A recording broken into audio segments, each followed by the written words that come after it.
ఆడపిల్లల జోలికి ఎవ్వరు చెయ్య వేస్తే, ఇంట్లో నుంచి ఒక తల్లి ఆడబిడ్డల్ని రోడ్డు మీద పంపిస్తే, క్షేమంగా మాత్రం మీ ప్రాణాలకు ఎలాంటి ఇబ్బంది కలిగినా కఠినమైన చట్టాలను పట్టుకొస్తాం. మేము తన్ని తగలేసే చట్టాలు పట్టుకొస్తాం. ఎవరైనా సరే ఆడబిడ్డల మీద చేయేస్తాం. మేము టిఫిన్ పెట్టుకుంటాం. మా ఆయన చనిపోయినాడు.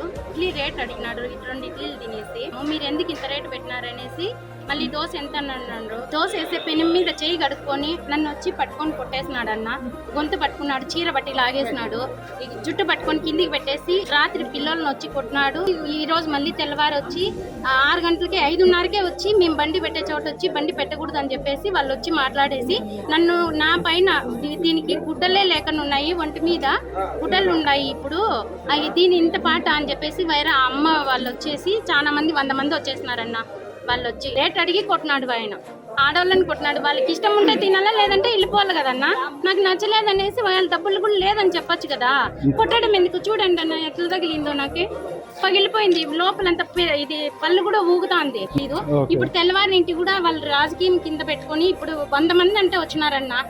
తిరుగుతా ఉండారు. మా అబ్బాయి మీద కూడా దాడి చేయాలనేసి వచ్చినారు. కొట్టేదానికి కూడా ఇప్పుడు తిరుగుతా ఉండారు. మమ్మల్ని పట్టుకోవాలనేసి కూడా ఉండారు. అందుకే మా వల్ల కాక ఇటు వరకు వచ్చినాం. ఏ రాజకీయ నాయకులు అంటారు? వాళ్ళు ఎవరో ఇది జనసేన వాళ్ళంట అన్న.